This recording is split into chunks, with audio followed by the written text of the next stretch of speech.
तो अब हम लोग देखेंगे square function. Square function square function कहने का मतलब हो गया y is equal to x square. Y is equal to x square. जब भी आपको कहीं पर भी दिखे y is equal to x square graph बनाने के लिए कहा जाए तो कुछ नहीं करना है आपको। यहाँ पे हो गया y एक्सिस, ये हो गया आपके लिए x एक्सिस। तो आपको कुछ u शेप का ऐसे करके आप बना लेंगे, यही जो हो गया आपके लिए किसका ग्राफ हो जाएगा, y is equal to x square का ग्राफ हो जाएगा। तो जब भी आपसे पूछा जाए कि y is equal to x square का ग्राफ बनाएंगे तब u टाइप करके बनाएंगे। अगर आपको ये ग्राफ कैसे आए ये समझना है तो आप बस कुछ नहीं करना है, यहाँ पे ऐसे करके बॉक्स बना लीजिए, यहाँ पे कुछ ऐसे प्लॉट कर लीजिए, प्लॉटिंग कर लीजिए।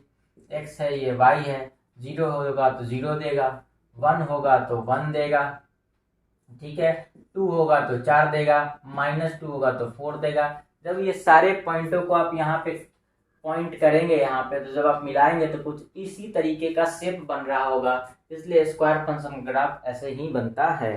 अगर आपसे पूछा जाए कि इस स्क्वायर फंक्शन का डोमेन क्या है तो आप कह सकते हैं इस स्क्वायर फंक्शन का डोमेन पूरा रियल नंबर है, क्योंकि पूरे एक्स एक्सिस को कवर कर रहा है। हमसे पूछा जाए इसका रेंज कितना है तो हम कह सकते हैं कि ये 0 से लेकर कहाँ तक है, हमसे कहा जा सकता है कि 0 से लेकर कहाँ तक है, इन्फिनिटी तक है।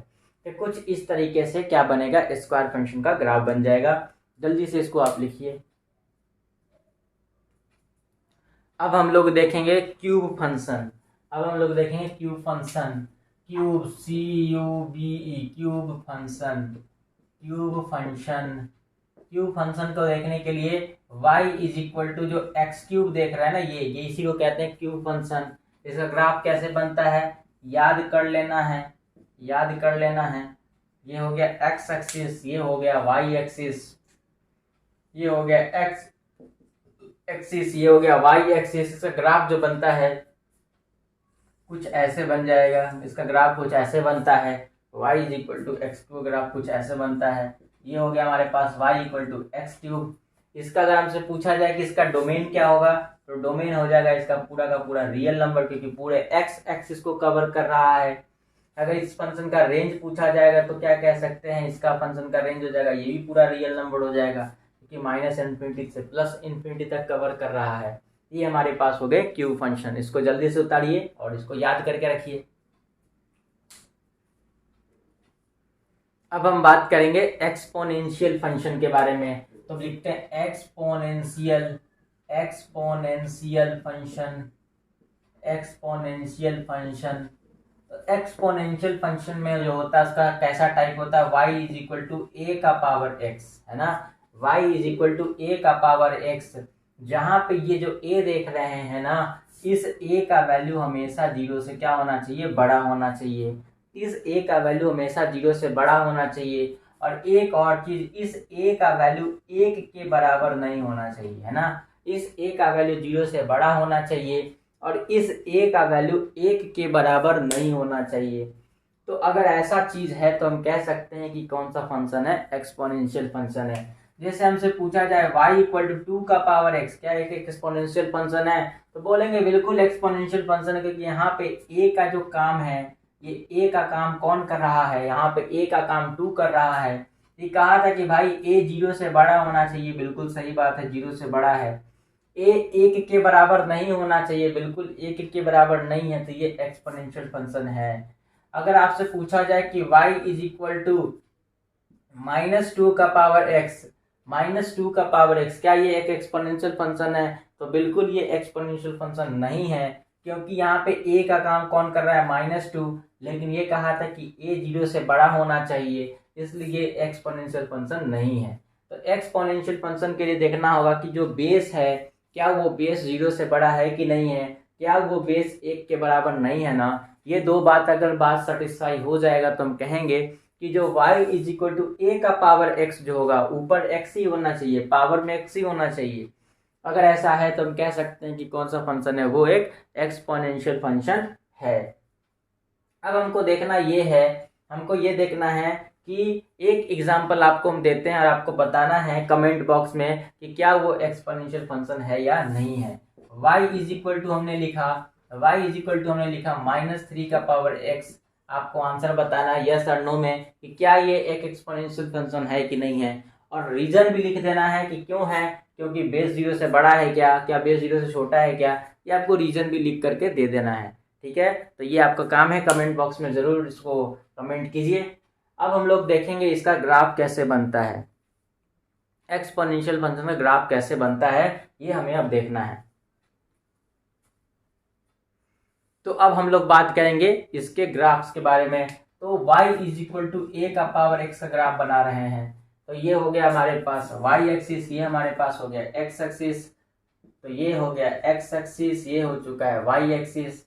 तो इसका जो ग्राफ बनता है कुछ ऐसा बनेगा, इसका जो ग्राफ है कुछ ऐसे करके बनता है ना। ये हमारे पास हो गया x एक्सिस था, ये x प्राइम है, और ये इसका ग्राफ कुछ ऐसे, ये लगातार इसको टच करने की कोशिश कर रहा होगा, है ना, लेकिन ये टच वच करेगा नहीं। तो ये जो ग्राफ आप देख रहे हैं, ये जो ग्राफ है y इज इक्वल टू ए का पावर x का ग्राफ है, ये y इज इक्वल टू ए का पावर x का ग्राफ है। लेकिन ये ग्राफ तभी बनेगा, ये तक ग्राफ तभी बनेगा जो बेस आपने a लिया है ना, उस a का वैल्यू 1 से बड़ा होना चाहिए। अगर बेस का वैल्यू 1 से बड़ा है तो इस तरीके का ग्राफ बन जाएगा, ये एक्सपोनेंशियल फंक्शन में ग्राफ बनेगा। जब हमसे पूछा जाएगा y इज इक्वल टू 2 का पावर x का ग्राफ बनाओ, तो ऐसे यहाँ पे करेंगे, y एक्सिस ये x एक्सिस है। अब बस आपको देखना है कि बेस 1 से बड़ा है, बोले हाँ बड़ा तो है, बस ऐसे करके आपको ऐसे कर देना है, यही y इज इक्वल टू 2 का पावर x का ग्राफ बन जाएगा। बात सोच रहे हैं कि कहाँ से पास कर रहा है, ये y एक्सिस के किस पॉइंट से पास कर रहा है। तो ये पॉइंट एक्चुअली कहाँ पे है, ये पॉइंट है y एक्सिस पे, और हमें पता है कि अगर कोई पॉइंट y एक्सिस पे होता है तो उसका x कोऑर्डिनेट कितना होता है, 0 होता है। तो अगर आप x के जगह पे 0 रख देंगे तो a का पावर 0, और हमें पता है किसी भी नंबर का पावर 0 कितना होता है 1। तो ये किस पॉइंट से पास कर रहा है, तो ये भाई 0,1 से पास कर रहा है, तो ये भी भाई 0,1 से ही पास करेगा। तो ये ग्राफ कब बनाएंगे, y इज इक्वल टू ए का पावर x ग्राफ है, लेकिन ये ग्राफ तभी बनेगा जब बेस का वैल्यू 1 से बड़ा है, और किस पॉइंट से पास कर रहा होगा, तो 0,1 से पास कर रहा होगा। अब आपके मन में ये आ रहा होगा क्वेश्चन कि अगर ये a का वैल्यू 1 से बड़ा है तो, लेकिन आपने तो कहा था कि भाई बेस का वैल्यू a 0 से बड़ा होता है, आपने कहा था बेस 0 से बड़ा होता है, और आपने ये कहा था कि बेस 1 के बराबर नहीं होता है। तो यही बात मैंने बोला था उस टाइम पे। इसी चीज को यहाँ पर अगर आप देखें, ये आपके पास 0 है, ये आपका 1 है, तो इसने कहा कि भाई बेस का वैल्यू 1 से बड़ा होना चाहिए, तो हम इस पोर्शन के लिए ग्राफ बनाए हैं कि जब बेस का वैल्यू 1 से बड़ा होता है तो कुछ इस तरीके का बनता है। अब आपके मन में ये क्वेश्चन आ रहा होगा कि अगर a का वैल्यू 1 से छोटा है, 0 से बड़ा है, तो कितना होगा। तो उसके लिए भी ग्राफ हम लोग बना करके अभी चेक करते हैं, लेकिन उससे पहले आपको ये इसका ग्राफ क्या कर लेना चाहिए, बना लेना चाहिए। तो हमारे पास जो ग्राफ्स होंगे कुछ ऐसे बनेंगे, ये हमारे पास हो गए y एक्सिस, ये हो गया हमारे पास x एक्सिस। तो जब a का वैल्यू 0 और 1 के बीच में होता है तो कुछ ग्राफ ऐसे बन जाता है, तो कुछ ग्राफ कुछ ऐसे बन जाता है। थोड़ा सा यहाँ पे सही कर लेते हैं, थोड़ा सा हम सही कर लेते हैं।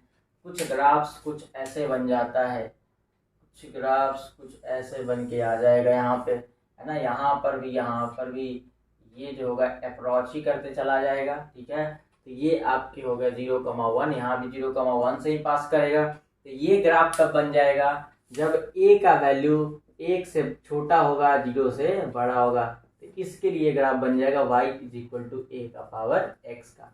तो जब a 1 से बड़ा था तो ग्राफ हम लोगों ने देखा, जब a 0 और 1 के बीच में था तो हमने ग्राफ देखा। एक यहाँ पे केस आता है y इज इक्वल टू ई का पावर x का ग्राफ कैसे बनेगा। जैसे पाई एक नंबर होता है जिसका वैल्यू 3.14 होता है, ऐसे ही ई भी एक नंबर होता है, उसका वैल्यू 2.718 के आसपास वैल्यू होता है ना। लगभग ई का वैल्यू 2 और 3 के बीच में होता है, और अप्रोक्सीमेटली 2.71 के आसपास वैल्यू होता है। तो ऐसे भी इसका वैल्यू ग्राफ बनाने के लिए भी कहा जाए तो इसका ग्राफ कैसे बनेगा। तो यहाँ पे बेस का वैल्यू ई है और ई का वैल्यू 1 से बड़ा है, क्योंकि ई का वैल्यू 2 पॉइंट समथिंग होता है। तो जब इसका ग्राफ हम बनाएंगे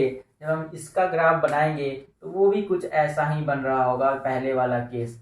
और वो कहाँ से पास कर रहा होगा, 0 को और 1 के बीच से पास कर रहा होगा। तो ये ग्राफ भी आपको याद रखना है, क्योंकि यही ग्राफ क्या होता है, फ्रिक्वेंटली यूजिंग होता है, बार बार यही ग्राफ आता है। तो y इज इक्वल टू ई का पावर एक्स का ग्राफ ऐसे बनेगा। ये हमारे पास होगा एक्सपोनेंशियल फंक्शन का ग्राफ्स कैसे बनता है।